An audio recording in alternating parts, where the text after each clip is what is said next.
Good morning. Whoa, that's loud. Wow. Got all the people. Where's everybody? We've got one audience member. Welcome. Hey. Welcome, everybody. This is a presentation by Day. My name is Karen Cohen. I am also known as Block Mum. I've been involved with Day for quite a number of years now. How many years, Bill? At least 4, I reckon, Karen. You've been there since almost day one. Yeah. So I'm here to interview Bill Angelides and Daniel Montoya from Day about the product, but I'm just going to talk to them briefly about themselves first. So, Bill, tell us a bit about your background and how you got into the industry. The hardest questions to answer are always about yourself. How did we get in the industry? 2016, over lunch, someone said, "Do you have a wallet?" I said, "What the hell is a wallet?" I pulled out my wallet. I said, no, a digital wallet where you can receive tokens. So my thing was in a Chinese shop, 2016, over lunch. I got into the blockchain crypto, and 12 months later, we built our first public blockchain product. Amazing. And what about you, Daniel? How did you get involved? I started with the crypto side of things. I was trading stocks at the time, and then I saw Bitcoin being a very popular thing to trade, so I started getting interested. And then shortly after, I got a job as a blockchain developer. So before I knew it, I was shipping blockchain applications, and that was the beginning of You're today. both so humble, because I know that your backgrounds are much more than what you're sharing about, but we'll get into that. So, Bill, tell us about Day. Why did you start it? It's the most popular question we got asked yesterday and today throughout the conference. And the reason we Day started is because we had an issue with traditional insurance in our business, where traditional insurance took too long to respond, didn't fulfil their commitments of paying what they should have been paying, what we thought we were insured with. And what we found was everyone assumed things. The insurance company assumes things. The customer assumed things. So we decided to develop an asset register app where users could keep their assets on blockchain as proof of ownership in case something happened where they needed insurance, and proof of ownership in order to get the claim through. So that happened in 2018-19, and we decided to start Day then to change the way insurance works in the world. And it's evolved from that, obviously, so tell us a bit about what is the next idea or the next iteration of Day. The next iteration will be launching more products. So we're going to be looking at doing more micro-insurance, exciting things like creating a product set for example, passport loss insurance, and other products that are currently not easy to get insurance / protection for the consumer. So we've got a roadmap of product releases for the next 3 years. Daniel, what's the life of a blockchain developer / CTO type person at Day? What do you do every day? The role just keeps changing in a way because technology is still in its infancy in many ways. So one day we are working on a mobile app, and the next day we have a challenge with a particular blockchain. We're looking at what blockchain is next. We are exploring a new standard, a new protocol. NFTs come up, DeFi comes up, and then everything just keeps constantly changing. So the role is all about adapting yourself and always learning new things, which is very exciting. Daniel's got the hardest job. He's a bit modest about that.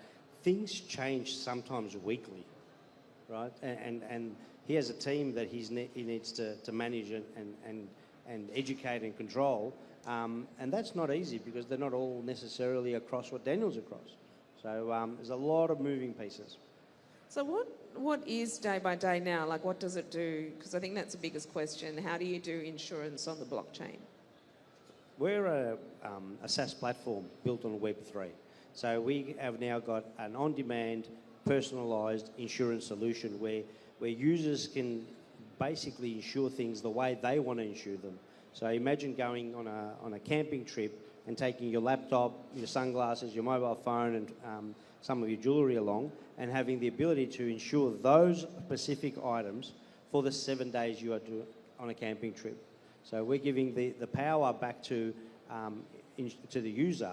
So really, it's we coined a phrase earlier today out there in our booth, which is self-custody insurance, where you not only pay with your crypto yourself, but you also insure what you want for when you want it. So we're bringing sexy back to insurance.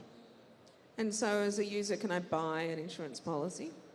You can. Our insurance policies are NFTs, and you can own an NFT and be a virtual broker and then promote us to sell more insurance, and you earn rewards as part of promoting us and owning an NFT. Have I described that right? Yeah, that's one of the many ways you can get involved. I mean, we got the DeFi pool, which is basically how we do the underwriting. People always ask, how do you pay out claims? And that is how we do it, through a decentralized finance pool. So you can get involved in that way. You can also buy NFTs, which is a lower risk and another way to get involved. It also earns rewards. So out of every insurance people pay, all the NFT holders get a commission. So yeah, there's many ways to decentralize it. So it means I can go in my fiat, I can buy the day-by-day tokens, I can own an insurance policy as an NFT. And I love the fact that this is one of the first real-life utilities for NFTs, not just a profile photo. We're actually looking at something. But they look great. They look great as well. They look great. So I can use it as a profile photo and have an insurance policy. Correct.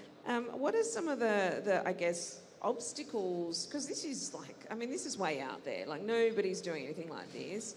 We go around to AusCryptoCon, and you're seeing a lot of exchanges, you're seeing a lot of, wallets. But this is an incredible use case for NFTs for blockchain, and you guys are just leading the way, which you should be incredibly proud of. So what are some of the obstacles for building something like this? The building part, Daniel, you want to take that? Yeah, I mean, as we said before, there's so many moving parts. I mean, we started by looking at how the insurance industry currently works, and I think one of the biggest challenges is explaining to people who come from the insurance industry how this is possible without them, really, because in a way we are replacing them. So a lot of the scary thoughts that come through people's minds come from realizing that there's a better way to do it, and it might actually be the future. And I think that's one of the challenges. And also, obviously, we are trying to break down a $6 trillion industry into a decentralized finance product. So the challenges come from, just breaking down those parts and making sure they are working as expected without copying the same mistakes or the things that are wrong from the current industry. So. And Karen, what's interesting, guys? Daniel is the CTO of the business and a co-founder, and he just talked about non-technical challenges, which is really interesting, right? That the technical challenges are real because things change so quick, but we see them more as additions and things that are enhancing our product offering, and is on top of that. The parts that are going to take a lot of effort and time and continue to do so are the education and awareness of what we could be for people and how they could use it. So, think of the days when we introduced web browsers to the internet and how that was, and the education that had to go behind that. So we're at that forefront part of that solution. That's right. I mean, I remember when we first got the internet, we just thought, why would everyone want to have a website? But I guess some of the other obstacles are, like, when you think about, the technical stuff is huge, but you've got regulation, you've got user education, you've got token economics. Like, how do you, like, when you wake up in the morning, you sort of think, you've got to attack it in all those different levels. So as founders, like, how do you prioritise what you're going to work on? We don't sleep, so we do that in the middle of the night. It's a challenge. It's a challenge, and it's multi. As a business, we're multi-chain token, multi-chain solution, and we're looking to grow into new chains and looking for the next one to build on. And it's multi-priorities. We do not have a single file of soldiers lining up to fix this problem or to solve the solution. It's attacked at every angle, and we're blessed. We're blessed with good partners and good people around us, including yourself, Karen, and the people out there. So supportive families, supported team, and supporting partnerships. What about you, Daniel? Like, what are some of the biggest challenges for you every day? Yeah, I think the technology aspect is quite a challenge. We're constantly trying to innovate and create things that haven't been done before.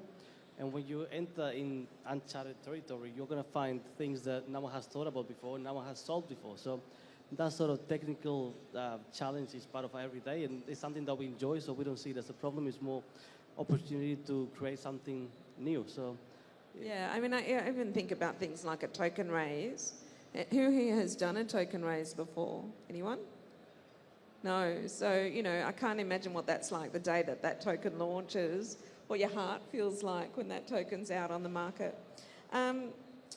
So in terms of the future of Web3, I mean, you guys are leading it, you're on the bleeding edge. Where do you see, I mean, we're in a bull run, thank God. Bill, where do you see the future of Web3 going? Of what exactly? The actual Web3 stuff? The Web3 future? Yeah. Yeah.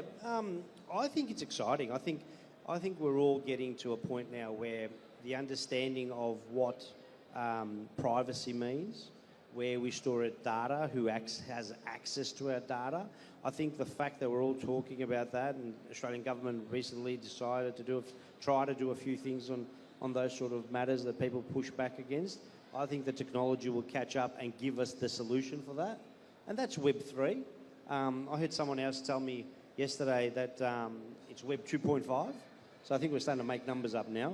But the Web3 stuff should give us privacy and data protection in a better way in the future, and the solutions are not developed yet. You know, I still think we're 1999 to 2001 of the internet world in terms of equivalence. What about you, Daniel? What are you excited about for Web3? yeah, I think we have probably gone too fast from Web 2 to Web 3, and I think a lot of people are not catching up. And I think we are realizing as an industry that we need to drop it down a little bit, and that's where the 2.5 comes in. And I think the future of Web 3 will probably be to take a step back, try to bring more people into it through, you know, embedded wallets and easier ways to onboard people.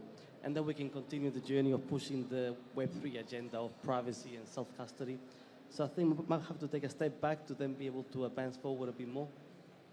What about, what advice would you give to people who are starting from scratch? I mean, you guys are just, again, you're doing things that nobody else has done. And I hope that next time we come to AusCryptoCon, we see a lot more applications hitting the floor here.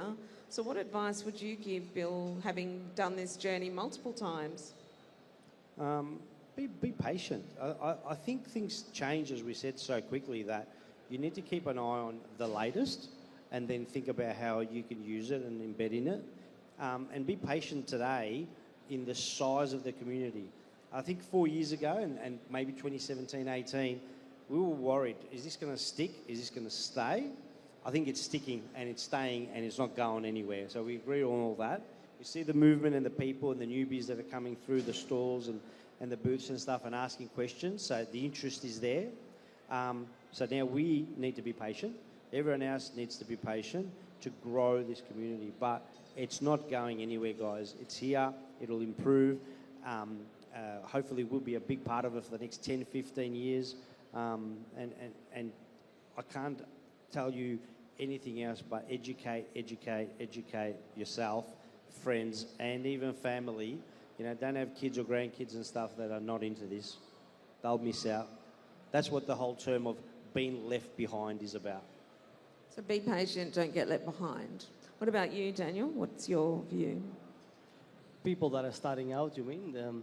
Yeah, I think the first thing will be to actually get your hands into a wallet or get started with buying some crypto. I think the best way to learn is by doing. That's how I learn most things. So I think if you are starting and this is your first sort of year in crypto, your first bull run, be patient. Don't try to shortcut the system. There's no easy way to make money. It all requires, you know, practice and experience. So I think the first thing is to just go for it. If you're a developer and are keen to learn how to develop in blockchain, there's multiple tutorials. There's one called Crypto Zombies. So for those who are interested in learning how to build applications, that's a good place to start. And I think just using the protocols and understanding that there's crypto and there's the token and then there's the blockchain side of things, and that's separate in a way. It's kind of like the developer and the builder mindset. So it depends on where you want to be involved. Any developers in the audience today? No? They must be all investors, Karen. Sorry? They're all investors. Only investors. So, you know, I guess one of the things that I did over the last few years with Day by Day and Algorand was to teach people how to get onto the blockchain. using, like a lot of them did hackathons. They're, pay to play kind of scenarios, pay to earn, to learn. So there's so many opportunities just to get your hands dirty. And I was really proud, there were people who hadn't programmed in 20 years or so hopped on and learnt really quickly how to get onto the tools. So it is always fun to see more Web3 programmers in the industry. And now with AI, it's probably even easier. So we're nearly at the end of our time. How should people get involved with Day by Day? What should they do? Great question. Guys, come to our booth, into the competition, download the app. At the very least, register your assets on the app as an asset registry that you could use in case something happens with your traditional insurance. Next step, if you're interested in spending your crypto to get itemised, customised, personalised insurance, you can do that and use our system. All feedback's welcome. We've got feedback forms on Twitter. We've got feedback forms on the app and so forth. So we're looking for people to use it, learn it, and tell us what else we can do with it, because that's one of the powers of Web3. It's a community thing. I think it's a really fun app as well. You can just go run around the house, take photos of your assets, bring down your invoices, load them up into the app. And if, God forbid, you get broken into, you've got a record of everything that matters to you on an app, and it's also on the blockchain. So it's a really great example of how you can use Web 2 and Web 3 together. What about you, Daniel? What would you like to see people get involved in? Yeah, I think the mobile app is a good starting point, and I think one thing that you left behind was that you actually get rewarded for adding those assets to the app. So it's a fun way to earn some crypto tokens while you actually are keeping track of all your assets. So that's a good place to start. Obviously, you can follow us on X and Telegram, be part of the community. As you said before, Web3 is all about community, so we'd love to hear your thoughts, be involved, and yeah, follow us. We have 5 more minutes. Does anyone have any questions from the audience about building a Web3 dApp, about getting involved in the insurance industry? No hands up? We're all nervous. They're all nervous. All right, then I'll have to ask one of my more mobile questions here. So, Bill, what are you excited about going forward in the future of not just insurance day by day, but the whole industry as a whole? Oh, that's a good question. I'm looking forward to the dApps. I want to take as much, I'm frustrated with banking, I'm frustrated with insurance, I'm a frustrated person in terms of transacting in the traditional world. It seems a bit slow, cumbersome, and all that stuff. So I'm looking for all the dApps that will allow me to do what I need to do in the middle of the night directly, myself, personally. So that's what I'm looking forward to. What about you, Daniel? Where do you see, there's been so many layer ones being built. Are we going to see more layer ones? Are we seeing more interoperability? What's the future for the blockchain? I think there'll be a few leading blockchains that will stay, and most of them will probably end up disappearing due to community funding and various other reasons. So I think we need to find a kind of standardized technology, ideally, so that we can then kind of just keep building on top of it rather than competing against it. So that's what I would personally like to see, some sort of standardization. It would also make it easier to integrate with other real-world applications. So I think that will be an interesting way to go about it. And I'm seeing a lot of bot trading, AI coming into blockchain. What are you guys seeing in terms of the crossover between AI and blockchain? They're complementary. I think AI can be used with applications that are built on blockchain to make things easier, automate things. But AI is still AI, and productivity efficiencies and removing sticky points out of processes is still where it's at. In the future, probably together, blockchain and AI as one to perform end-to-end business solutions. Would you trust an AI bot to do your trading? We trust our AI bot to do claims management and process claims on day by day. So we trust AI. That's amazing. Any particular AI you're using? A particular AI as a platform? Google Gemini, yeah. Yeah. What about you, Daniel? What's your future for AI? Do you see that and blockchain together?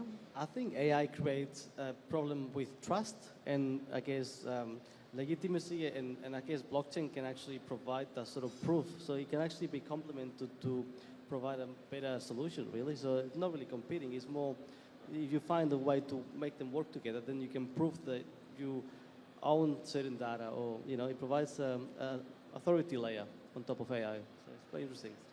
I want to thank our speakers, Bill and Daniel. Thank you, Karen. Thank you for doing this. And we'll be at the booth day by day. If you just behind there, if you'd like to come and ask questions more about how do insurance and blockchain work together. Thanks very much. Thank you, Karen. Thanks, guys. Thank you, everyone.